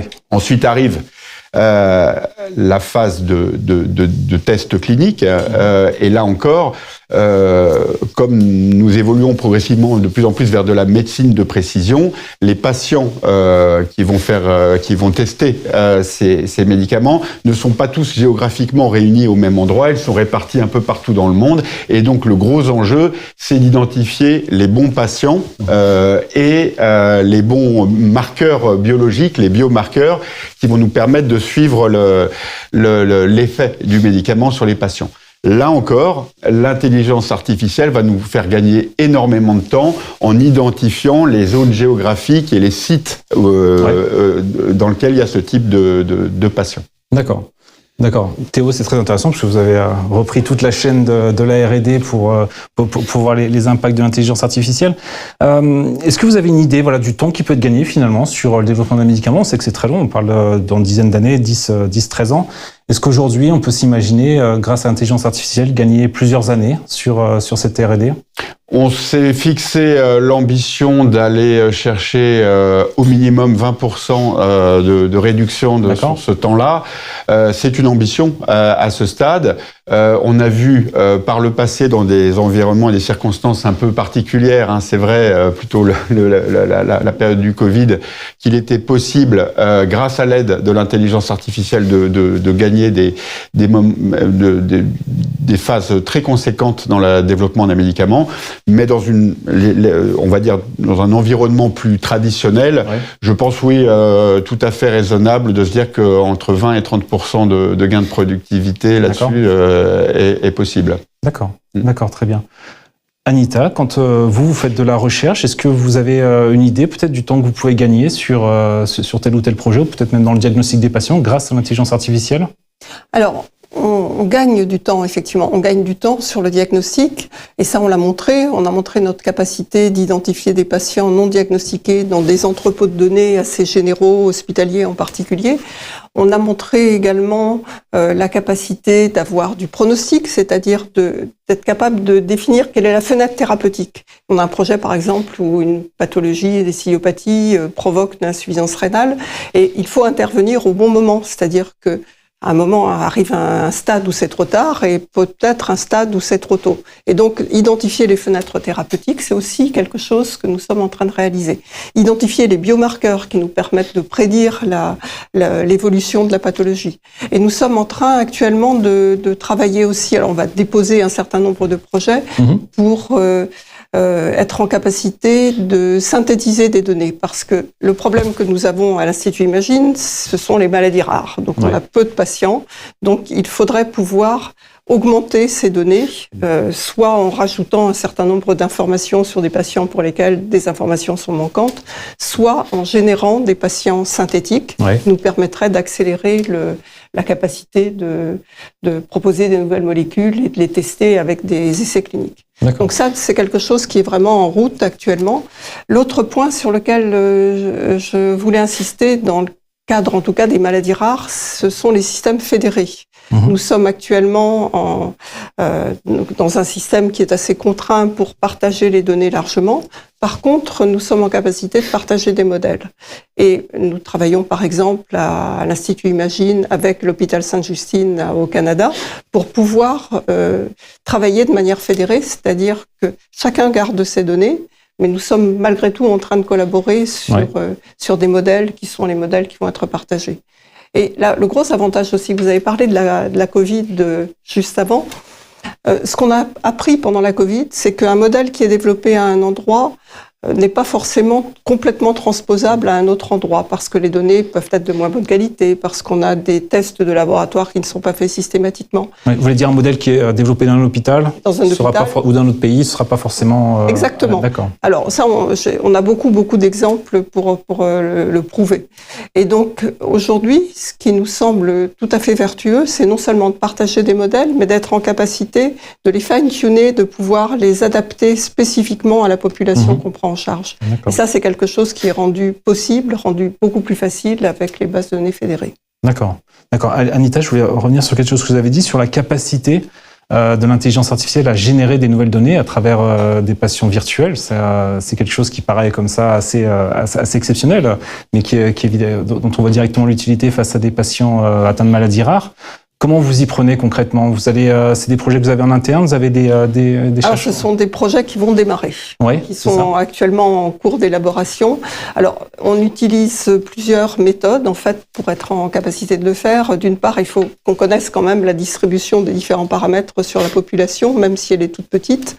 Et il faut qu'on soit en capacité d'utiliser alors les outils, par exemple, d'IA générative, qui vont nous permettre de générer des nouvelles données à partir des quelques cas qu'on a recensés qui sont à disposition. Et on a aussi pour objectif de ne pas seulement faire de l'IA au sens où on l'entend actuellement, c'est-à-dire on prend une base de données, on génère un modèle et on considère qu'on a fait de l'intelligence artificielle. Pour ma part, je ne considère pas que ce soit hyper intelligent de faire ça. Et dans notre domaine, à l'Institut Imagine et dans beaucoup de laboratoires qui font à la fois de la biologie et de l'intelligence artificielle, on se base beaucoup sur les compétences, sur les connaissances que nous apportent les laboratoires. Et le laboratoire, il va dire, moi j'ai découvert, tiens, que tel gène, il est plus présent ou qu'il y a telle modification. Et en fait, traditionnellement, en tout cas, les jumeaux numériques, c'était ça. C'était la capacité d'avoir des modèles physiques, par exemple, et de pouvoir générer des données pour confronter ce qu'on observait avec les modèles physiques. Et c'est comme ça que la NASA a réussi à développer des jumeaux numériques, mais aussi la capacité d'aller sur la Lune. Oui, tout à fait. Donc ça voudrait dire à l'avenir qu'on pourrait tester des médicaments à partir de données qui ont été générées par l'intelligence artificielle. Tout à fait. D'accord, très bien. Antoine, également, alors vous travaillez au quotidien avec toutes ces entreprises qui mènent de nombreux projets innovants. Est-ce que vous avez certains exemples en tête, peut-être certains succès aussi que vous avez déjà pu voir au cours de ces 3 dernières années ? Bien sûr, alors il y en a des très, très nombreux. Il y a déjà plusieurs exemples d'applications qui ont été cités. Ce qu'il faut comprendre, c'est que historiquement, donc évidemment, l'intelligence artificielle travaille sur des données. Ce qui fonctionne bien aujourd'hui, c'est l'analyse d'images, l'analyse de vidéos, l'analyse de bases de données, et puis là aussi l'analyse de mots. Notamment, il y a plusieurs laboratoires qui travaillaient là-dessus et puis qui ont été accélérés par l'IA générative. Sur l'analyse d'images, par exemple, il y a des très jolis projets académiques français, notamment on peut citer l'équipe de l'Institut Curie qui a démontré qu'on peut accélérer et faciliter le diagnostic de certains cancers en analysant, en entraînant des algorithmes à reconnaître les cellules sur des coupes d'anatomie pathologique. Et quand on le couple en plus à la génomique, ça permet en fait d'arriver à réidentifier des cancers qui n'étaient pas identifiables. Donc ça, c'est toute une galaxie de projets qui sont extrêmement intéressants, qui vont faire gagner du temps et qui vont surtout faire gagner des chances de survie pour les patients parce qu'on va pouvoir leur donner les bons traitements. Il y a toute la partie conception de médicaments qui est fascinante parce qu'effectivement, on voit à quel point ça va nous permettre d'aller chercher des solutions supplémentaires et ça s'enrichit de ce que je citais tout à l'heure, notamment sur la modélisation des protéines qui est maintenant complètement assistée par des outils d'intelligence artificielle, que ce soit des exemples comme ce qu'a mis en place Google avec AlphaFold, Servier en fait beaucoup, et puis dans les grands succès français aussi, il y a Vacamia qui est une jolie start-up, avec la particularité pas uniquement d'utiliser des algorithmes d'intelligence artificielle, mais on verra tout à l'heure que un des éléments clés, c'est la capacité de calcul. Et donc, de ce point de vue-là, ils utilisent des calculs quantiques qui leur permettent d'aller 1000 fois plus vite que leurs concurrents. On a aussi beaucoup d'exemples d'entreprises qui travaillent sur des grandes bases de données, donc des données biologiques, par exemple une entreprise, une start-up qui s'appelle Biocortex, ou des données radiologiques, là aussi analyse d'images, notamment d'IMEA, ou une autre start-up qui s'est internationalisée qui s'appelle Millevue, qui produit des algorithmes pour analyser justement, faire le travail finalement que faisait le radiologue en l'assistant et puis en permettant de gagner du temps sur les lectures de certains clichés. Et puis on voit également l'arrivée d'un certain nombre de marqueurs qui sont déterminés par l'intelligence artificielle, et notamment de marqueurs sonores par exemple. Et donc ça, c'est l'exemple d'une entreprise qui s'appelle OzoAI, qui utilise les sons qu'il peut y avoir dans une chambre de patient, notamment en institution, en EHPAD, etc., pour essayer de pister des événements indésirables, des chutes ou des douleurs, etc. Donc là aussi, c'est un gain extrêmement intéressant dans l'analyse et puis le lien avec l'équipe soignante. Donc voilà, c'est une très large galaxie d'applications. Ce qui est intéressant, c'est à la fois en tout cas avec mon regard, la façon dont ça va pouvoir accélérer, fiabiliser, renforcer certains projets, et puis sur d'autres aspects, ouvrir de nouvelles portes. Notamment l'exemple de l'identification des cancers qui sont difficiles à analyser en anatomie pathologique. Bah là, c'est des vraies chances qui sont mises en place pour ces patients. Et donc tous les jours, on voit à quel point ça change notre cadre de conception et de raisonnement, et ça nous invite à revisiter à la fois la façon dont on pouvait concevoir certaines prises en charge, et puis surtout à comprendre comment est-ce qu'on va aller vers des gains de performance supplémentaires et qui se traduisent très, très directement par des gains de survie, des diagnostics plus rapides ou des prises en charge qui sont plus adaptées pour les patients, que ce soit dans les maladies rares, comme le citait Anita, ou dans d'autres pathologies, le cancer, les maladies cardiovasculaires, les maladies neurodégénératives, etc. Tout à fait. Antoine, vous mettez en avant l'impact de l'intelligence artificielle sur les soins, sur les médecins qui voient aussi leur pratique professionnelle évoluer. Est-ce que du côté des chercheurs aussi, ça impose, cette utilisation de l'intelligence artificielle, à imposer une évolution des pratiques au quotidien ? Oui, absolument. Et ce qui est intéressant, c'est que finalement, le travail du chercheur, pendant longtemps, ça a été de concevoir une expérience, de la réaliser lui-même, de l'analyser et puis d'en tirer des conclusions. Aujourd'hui, en fait, on voit qu'il y a une partie de cette chaîne, exactement comme la chaîne de conception du médicament, qui est repensée, parce que finalement, le chercheur va concevoir éventuellement, assisté d'intelligence artificielle, l'expérimentation. Une partie va être faite par des systèmes automatisés, une partie va être analysée par des systèmes automatisés, et puis lui fera à la fin la conclusion et l'analyse complète. Mais on voit dans toutes ces étapes comment est-ce que l'IA ou les algorithmes deviennent une aide supplémentaire en plus d'être un accélérateur formidable pour certains projets. Oui. Ça fait. Et quand on parle, alors encore une fois, de l'intelligence artificielle, notamment des exemples de l'imagerie médicale, qui ont vraiment transformé le métier de radiothérapeute. À une époque, il y a eu aussi une interrogation sur ce que l'IA va pas remplacer les médecins. Et alors, est-ce que l'IA va pas remplacer les chercheurs au final dans quelques années ? Alors, je pense que le raisonnement est le même. Après dessus. C'est-à-dire que on voit bien qu'aujourd'hui, l'IA amène des gains de performance importants, mais qu'on a besoin encore de ce regard humain sur de nombreux aspects de ces différents métiers. Et donc, je pense que là aussi, le chercheur qui va utiliser des bases de données, des algorithmes, va être plus performant que celui qui ne les utilisera pas. Alors évidemment, en fonction des domaines et en fonction des applications où ces bases de données sont disponibles. Mais clairement, on voit qu'il y a une très forte accélération dans la recherche aussi. Et puis, encore une fois, l'exemple du prix Nobel d'AlphaFold, mais il y en a plein d'autres, sont des bons exemples de la façon dont ça va changer fondamentalement le travail de recherche. Oui, tout à fait. Ouais. Anita, peut-être un mot, et je reviendrai vers vous après. Sur cette évolution du métier de chercheur face à l'intelligence artificielle, vous la ressentez au quotidien? Alors, nous la ressentons, mais pas au point où on pourrait remplacer les chercheurs. Oui.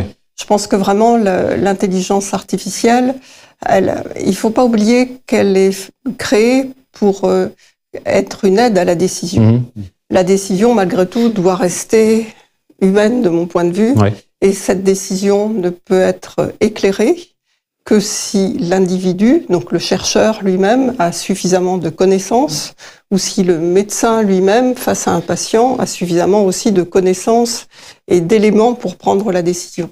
Moi, je donne très régulièrement à mes étudiants l'exemple d'une nouvelle d'Asimov qui s'appelle Runaround. Vous savez, c'est dans une planète lointaine, il y a une source d'énergie qui tombe, enfin qui ne remplit plus son rôle, et on envoie le meilleur robot de la galaxie. Ouais. Et le meilleur robot de la galaxie, on s'aperçoit qu'il tourne autour de la source, parce qu'il n'est pas capable de prendre de décision. Parce que quand il se rapproche, il prend un risque, le risque d'être détruit, et quand il s'éloigne, il prend un risque, le risque de ne pas répondre au problème. Ouais. Et en fait, notre métier dans la recherche ou dans la médecine, c'est vraiment la capacité de prendre des décisions. Ouais. Et ça, c'est quelque chose qu'il faut à tout prix qu'on garde. Ouais. L'autre point que je voulais souligner par rapport à la recherche, c'est que on fait à un moment, l'IA intervient sur des données. Ces données, ce sont des anciennes données. Ouais. Or, la recherche, elle est prospective. Et donc, il faut qu'on soit capable aussi de se projeter vers l'avant, de se projeter vers l'avenir, et pas juste d'explorer des vieilles données. Et je pense que ça, c'est quelque chose que les gens ne prennent pas assez en considération. La recherche va trop vite par rapport à l'accumulation de données, de mon point de vue. D'accord, tout à fait. Akpeli, en tant que jeune chercheur, vous êtes IA natif. Est-ce qu'à l'inverse, vous seriez capable aujourd'hui d'imaginer faire des travaux de recherche sans cette intelligence artificielle? Oui, alors je l'ai fait un peu, je suis pas si jeune que ça. Oui, je pense que ça peut avoir de l'intérêt. C'est intéressant, la nouvelle d'Asimov, et on est dans un contexte de R&D, de pharma très rigoureux, mais on prend beaucoup des décisions en tant qu'humain d'un point de vue émotionnel, ou pour servir des émotions, pour se sentir bien, pour faire que nos patients se sentent bien. Donc il y a tout un enjeu là-dessus, et il y a rien de tel parfois qu'une interaction avec d'autres humains pour avoir des idées, et des idées qui génèrent. Mais je pense que l'IA est complémentaire. Je suis biaisé, c'est la vocation d'Epigen, c'est la tagline, c'est Augmented Intelligence for Precision Oncology Research. Mais oui, et je voulais rebondir aussi, quand on parle d'augmentation, il y a des travaux très intéressants, peut-être que vous les suivez chez Servier, notamment chez Genentech, avec la notion de lab in the loop. Donc, arriver à avoir un cercle vertueux, une chaîne de valeur circulaire dans différents projets de recherche entre l'IA et les humains. Et Genentech, notamment, ils ont différents projets. Ils ont sorti un préprint il y a 1 ou 2 semaines de 119 pages où ils expliquent comment ils ont mené une nouvelle campagne de design d'anticorps thérapeutiques sur 4 cibles connues. Et c'est assez extraordinaire de voir comment ils ont aussi ingénieré toute cette architecture de cercle vertueux de recherche. Ouais. Et avec 119 pages, avec des équipes dans le monde entier au-delà de Genentech. D'accord. Et en tant que dirigeant, vous interrogez aussi sur cette utilisation de l'intelligence artificielle par vos équipes. Est-ce que vous interrogez sur l'aspect éthique? Est-ce que vous interrogez sur le fait de ne pas être débordé non plus par ces outils, de toujours bien les comprendre pour être certain de maîtriser vos technologies? C'est des questions auxquelles vous pensez? Alors, tout à fait. On a défini nos valeurs chez Epigen il y a plus de 2 ans. Il y en avait dès le début, mais une de nos valeurs, c'est la rigueur au sens de la rigueur scientifique. Pas qu'on veut pas être drôle. Et justement, la manière dont on approche ces outils, surtout quand on veut rendre des résultats à nos partenaires ou des résultats scientifiques qu'on publie en conférence, on veut comprendre un maximum ce qui se passe. Et ces modèles, notamment d'IA générative, sont très stochastiques. On ne sait pas bien comment ils prennent des décisions, entre guillemets. Et on veut être capable de mesurer l'erreur, la variance, etc. Donc c'est quelque chose de très important chez nous. Puis il y a tout l'autre aspect aussi, on en a parlé un peu, en productivité. C'est incroyable, où là on se pose pas de questions. Je pense qu'on a été une des premières startups, entreprises en France à adopter le Copilot dans le développement de code. C'est absolument incroyable. Quasiment du jour au lendemain, on a gagné 30% de productivité dans nos équipes de recherche, qui sont pour la plupart des développeurs d'une manière ou d'une autre. Donc, D'accord, tout à fait.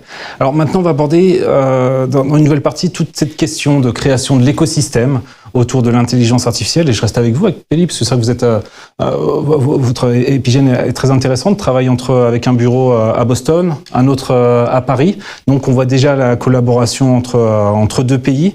Est-ce que c'est important pour vous d'avoir un pied sur un pied et l'autre chaque côté de l'Atlantique pour pouvoir avancer? Oui, c'est capital. Je pense que déjà, ça nous permet d'avoir une perspective assez unique, à la fois sur la recherche de ce qui est faisable en France et en Europe, s'inspirer aussi de ce qui peut être fait aux États-Unis, relier les différentes disciplines, comme je disais, c'est au cœur de mon parcours.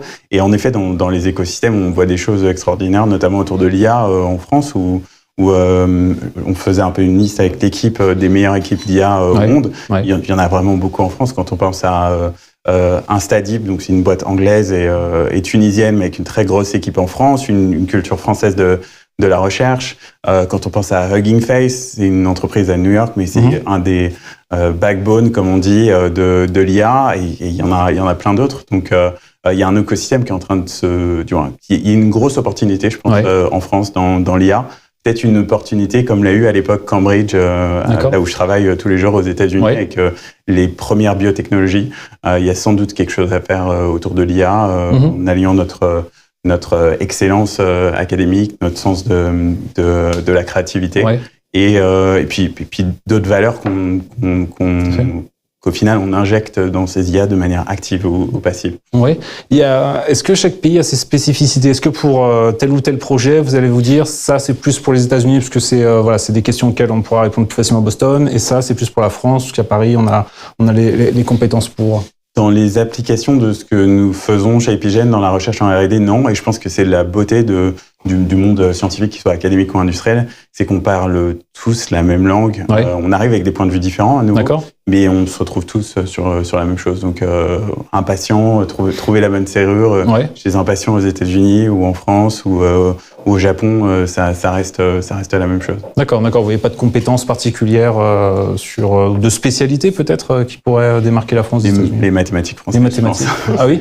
Beaucoup, les mathématiques, et puis je pense, alors je suis pas médecin, j'ai pas pratiqué la pharmacie, mais il y a comme une certaine culture, notre système de santé, la culture médicale, une approche un peu différente, moins orientée business, mais au final c'est très unifié, parce qu'on est tous face aux mêmes ennemis, ces maladies. Oui, bien sûr. Pour les mathématiques, vous parlez de la qualité des mathématiques françaises? Oui, la qualité. C'est vrai, quand on écoute les discours, on a l'impression qu'en France, justement, c'est un des problèmes. Mais... Ça me fait penser au début, quand je suis rentré des États-Unis pour lancer Epigène, on se dit tout va mal en France, etc. Une des raisons de lancer Epigène, c'est le rapport talent-prix imbattable. J'ai eu la chance de terminé mes études dans un des plus grands centres de recherche au monde. L'étudiant moyen de l'université française, je trouve, est plus fort que dans ces meilleurs centres de recherche. Après, j'ai rencontré des vrais génies qui venaient des quatre coins du monde, etc., dans ces centres de recherche. Mais les mathématiques, et ce côté que jusqu'au lycée, jusqu'au baccalauréat, on est obligé d'être confronté à pas mal de disciplines, alors qu'aux États-Unis, très vite, on peut se concentrer sur une seule discipline, ne faire que des maths et pas faire de bio, que de la bio et pas faire de maths. D'accord, ok, très bien. Théo, chez Servier, je reviens vers vous. Chez Servier, est-ce que vous pouvez nous présenter un petit peu la place de Servier dans cet écosystème de l'intelligence artificielle? Est-ce que vous avez présenté beaucoup de solutions tout à l'heure à travers toutes les étapes de la chaîne du médicament? Ces solutions qui sont à chaque fois développées en interne, ou est-ce que vous allez chercher des partenariats, ou est-ce que vous vous rapprochez des universités pour tel ou tel besoin? Alors oui, comme je le disais tout à l'heure, là, on a identifié environ 140 cas d'usage IA. Et donc, pour chaque cas d'usage, il faut se poser effectivement la question, comment est-ce qu'on va le développer? Et là, donc, on a en face de nous un triptyque de possibilités.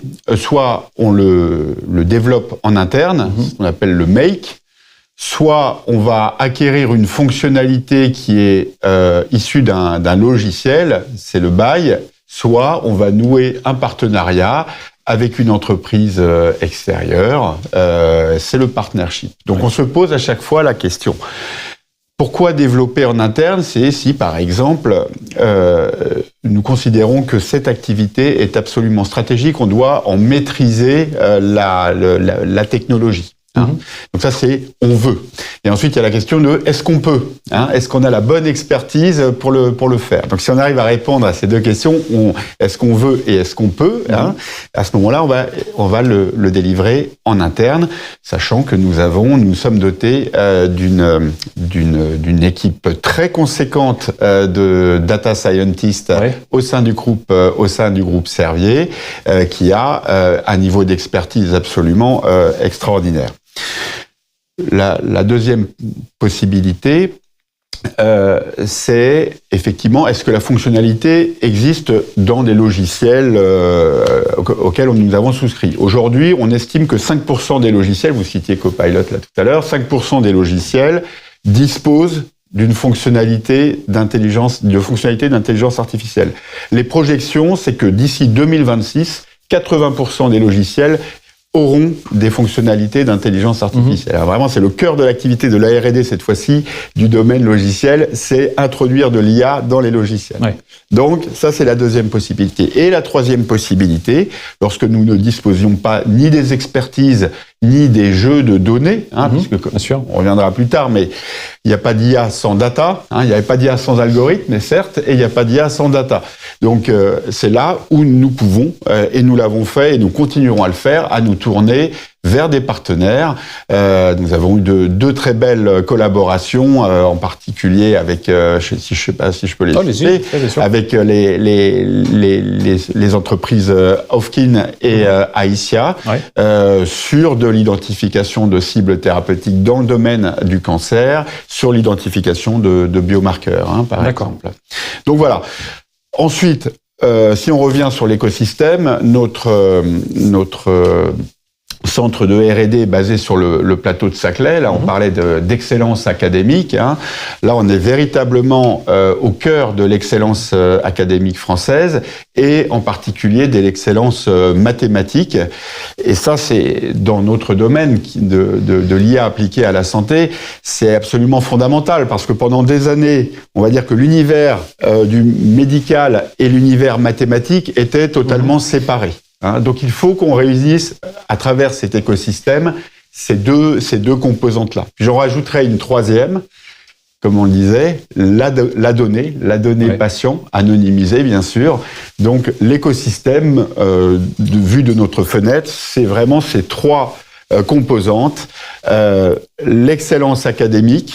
Là, typiquement, je vous citais du plateau de Saclay, nous travaillons beaucoup avec l'Université Paris-Saclay, avec la Centrale Supélec, avec l'Institut Polytechnique également. Donc, l'excellence académique, l'univers, le monde hospitalier et les données et l'expertise médicale, les données patients anonymisées et l'expertise médicale, et ensuite l'expertise industrielle des laboratoires pharmaceutiques. C'est ces trois composantes qu'il faut réunir. Oui, on a parlé tout à l'heure de l'impact aussi de cette fameuse intelligence artificielle sur les équipes de recherche. Est-ce que chez Servier, alors vous recrutez aujourd'hui des profils différents de ce qu'il y a pu y avoir il y a 10 ans? Vous ouvrez aussi à des nouvelles spécialités, c'est ça? Ah oui, absolument. D'autant que, on le voit très bien avec les écoles partenaires et les universités partenaires que je citais tout à l'heure. D'un côté, l'industrie pharmaceutique s'est ouverte à accueillir des nouveaux profils issus du monde des écoles d'ingénieurs, clairement, ou des universités du domaine de l'ingénierie. Et de l'autre, la santé est rentrée dans les écoles. Là, je citais Centrale Supélec tout à l'heure, une des 8 filières de spécialité. c'est la santé. Ouais. Hein. C'est la même chose au sein de l'école polytechnique.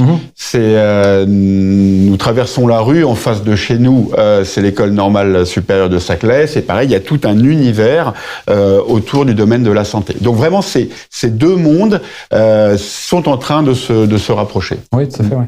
Et alors Anita, justement, en tant que chercheuse, est-ce que aussi de votre côté, vous voyez plus de collaboration avec les hôpitaux, avec différentes équipes? Vous avez parlé aussi de collaboration qu'il peut y avoir sur les données d'un pays à l'autre. C'est des choses qui sont plus importantes aujourd'hui? Oui, alors je vais revenir déjà sur ce qui vient d'être dit, où on a dit que la santé était rentrée dans les écoles d'ingénieurs, mais l'IA est aussi rentrée dans les écoles de médecine. L'IA est entrée, on forme maintenant les cliniciens, les médecins dans les facultés de médecine. Ouais, suffisamment à l'intelligence artificielle. Suffisamment, alors on pourrait rajouter le nombre d'heures, mais ils ont déjà énormément d'heures de travail. Mais je pense qu'en tout cas, l'appétence pour l'intelligence artificielle et pour ces sujets-là est vraiment une appétence qu'on rencontre de façon générale chez nos étudiants en médecine. Donc, c'est vrai dans les deux sens. Donc, je pense aussi qu'une des chances que nous avons en France, c'est d'avoir des instituts qui sont des instituts d'intelligence artificielle, comme Prairie, mais qui ne sont pas que des regroupements de matheux purs, qui font de la recherche en mathématiques exclusivement.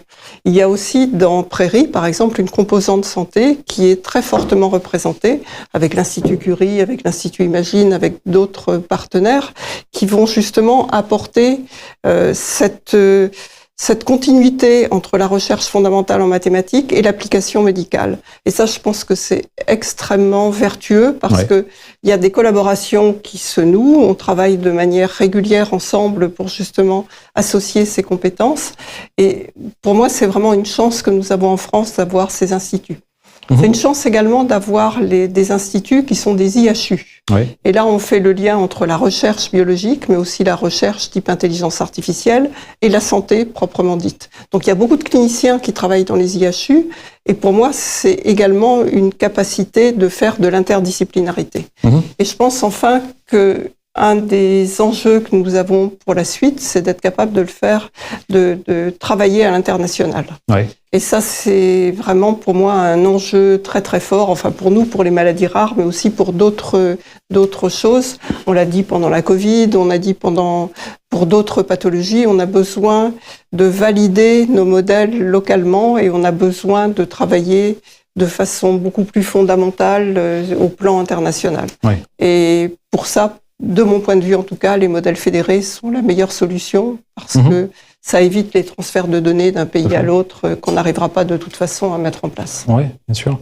Antoine, justement, quand on parle de cette importance de travailler à l'international, c'est aussi un des travaux de Paris Santé Campus, de faire du lien entre différents pays, entre des équipes aux États-Unis, en France, en Europe, un peu partout dans le monde. Oui, absolument. De façon globale, on voit bien à travers la discussion la nécessité de repenser les écosystèmes de recherche, de développement, d'innovation, en renforçant les compétences qui sont présentes, que ce soit les compétences mathématiques pour la santé, les compétences d'ingénierie, d'éthique aussi, et de la même façon des compétences médicales ou paramédicales sur des problématiques d'ingénierie. Donc, Paris Santé Campus répond à cette problématique avec d'autres écosystèmes, les bioclusters, et la France là-dessus a su comprendre sur le modèle des CHU vraiment, on va dire, fondateur des années 58, comment est-ce qu'on évoluait en intégrant justement ou en élargissant ces écosystèmes, en intégrant des compétences supplémentaires. Sur la question de l'intelligence artificielle, on a besoin de 3 grands éléments, des données, des algorithmes et de la capacité de calcul. Les données, on en dispose de nombreuses. Il faut qu'on arrive à faciliter leur accès. C'est le travail qui est fait en ce moment, mais surtout elles sont de bonne qualité. Et ça, c'est extrêmement important. Et puis, elles sont à l'échelle nationale. Et ça, c'est quelque chose qui est assez unique. Quand vous discutez avec des grands pays qui travaillent sur la donnée, il y en a très peu qui ont finalement des historiques très structurés autour de la donnée. Et ce qui existe en France est en train de s'élargir à l'échelle européenne avec la mise en place d'un espace européen de données de santé qui constituera à terme le plus grand espace de données avec 450 millions de citoyens qui seront dédiés à la fois aux soins, mais aussi à la réutilisation secondaire et notamment à la recherche. Les algorithmes, c'est ce qu'on disait tout à l'heure, c'est l'intelligence. La force des mathématiciens français, la capacité à comprendre justement des sujets qui vont se poser dans la recherche, dans la santé, etc. Ça, c'est un élément absolument essentiel. Et surtout, la cohésion qu'on va pouvoir mettre entre des gens qui portent des problématiques dans un domaine, la santé, et puis d'autres qui vont pouvoir concevoir justement des analyses, des algorithmes qui vont permettre de rapidement automatiser ou répondre de façon fiable et performante à ces problématiques. Et puis les capacités de calcul, on a vu notamment à travers le sommet mondial de l'IA récemment, à quel point la France se renforçait sur ces sujets-là. Donc, avec Pelli disait tout à l'heure, il y a sûrement quelque chose à faire. En fait, on est en train de le faire. Clairement, l'ambition de la France, c'est d'être pas uniquement à l'échelle de l'Europe, mais vraiment à l'échelle mondiale, un des foyers de développement agile de ces approches d'intelligence artificielle. Donc c'est vraiment un enjeu très très fort d'être en capacité de travailler à l'international. Il y a une culture évidemment internationale très avancée dans la santé, dans la recherche scientifique, et j'ai envie de dire qu'elle va être encore plus importante au moment où on voit que certains pays se retirent ou changent fondamentalement de vision par rapport à ces sujets-là, que ce soit dans le développement de l'intelligence artificielle avec des cadres éthiques qui sont différents de ceux qu'on peut porter en Europe, avec la nécessité d'arriver vraiment à poser ces choix sociétaux de façon très affirmée, et puis à continuer à avancer dans les travaux de recherche en ayant en tête que la liberté scientifique est essentielle quand on veut arriver à continuer dans la lignée, on va dire, de l'accroissement des connaissances qui devient extrêmement importante aujourd'hui. Tout à fait.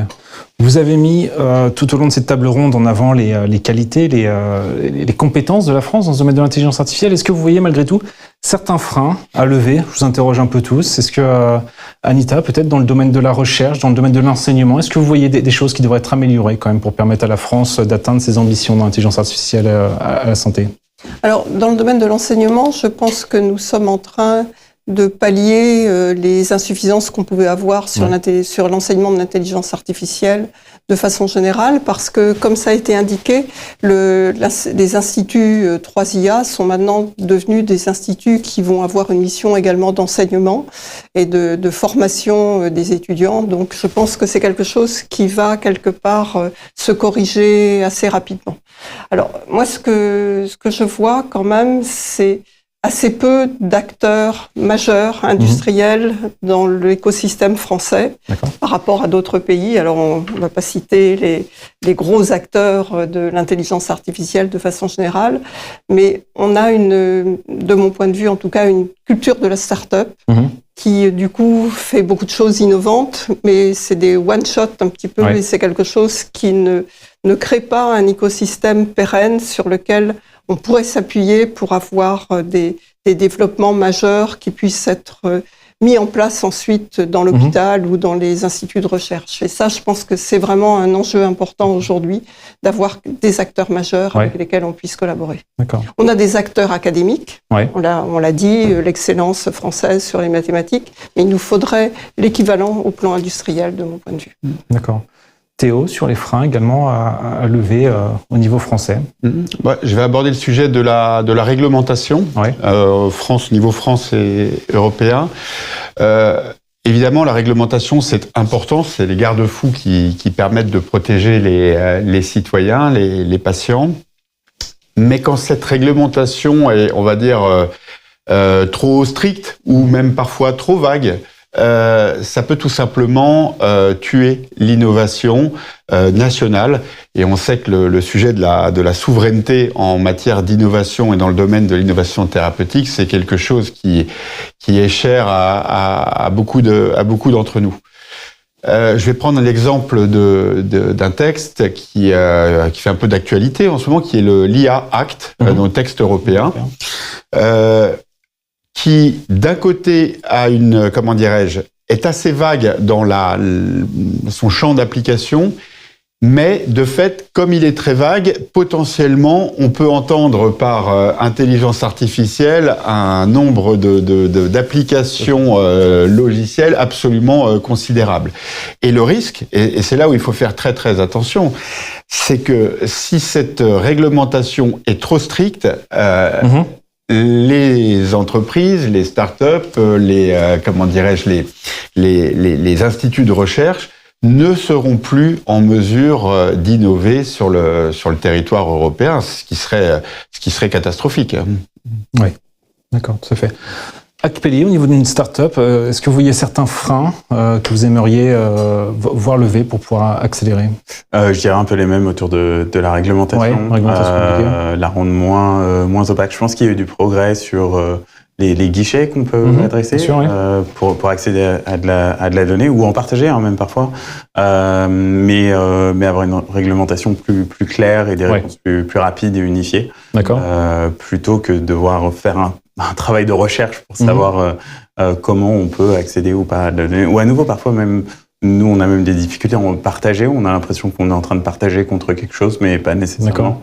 Et ça demande sans doute aussi une acculturation autour de cette réglementation. Ouais. Sur les financements aussi peut-être ou... Sur les financements, bien sûr, pour atteindre le genre d'échelle dont on parlait, pour avoir des acteurs industriels qui puissent devenir les grands acteurs américains qu'on connaît, qui puissent atteindre cette échelle, il y a un enjeu d'être capable d'investir absolument massivement.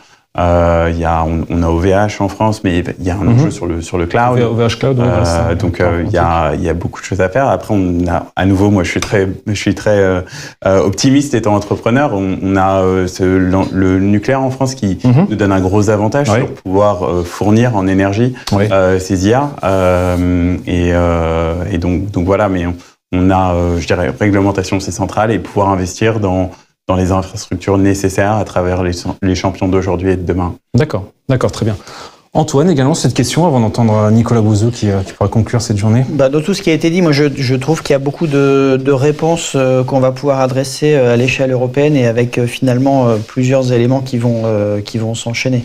Les tailles de marché, évidemment, par rapport à des grands pays, elles sont essentielles et donc c'est la raison pour laquelle on a du mal à avoir des startups qui vont devenir des vrais scale-up et puis qui vont ensuite se déployer. Donc il faut arriver à vraiment redimensionner cet élément-là. Sur la réglementation, la particularité, c'est qu'on est dans un moment où l'innovation s'accélère énormément. Et puis, il faut arriver à coordonner du côté de la réglementation cette accélération pour faire en sorte qu'on soit en capacité de mettre les cadres souhaités, mais de les opérer de façon agile et qu'on n'ait pas d'un côté une innovation qui foisonne et puis des filtres très stringents avec des patients de l'autre côté qui attendent ces innovations et qui voient qu'ils n'y ont pas encore accès. Donc là aussi, il y a un travail d'innovation réglementaire à faire pour arriver à ajuster ces éléments-là. Quand on aura la taille de marché, une réglementation qui sera plus agile, les financements vont suivre, logiquement, puisque derrière, les startups grandiront et puis il y aura des vrais marchés. Voilà, donc c'est toute cette chaîne qu'on essaye, nous, de mobiliser. C'est l'enjeu vraiment de cette accélération. Ça nous permettra, à terme, justement, de donner plus facilement accès à nos patients, à toutes ces innovations, que ce soit dans la prévention, le diagnostic, le traitement ou beaucoup d'autres éléments. D'accord, très bien. Antoine, Théo, Acpeli, Anita, merci beaucoup de votre présence et de vos éclairages sur une question aussi passionnante. Alors, on a bien vu tout ce qui reste à faire pour faire de la France un leader de l'intelligence artificielle au service de la recherche médicale, mais je retiens surtout de cette table ronde la richesse de tous ces projets que vous avez pu présenter et la révolution de cette IA qui ne fait que débuter. Voilà, alors on se retrouve peut-être juste dans quelques secondes pour la conclusion de Nicolas Bouzou. Voilà, donc à tout de suite.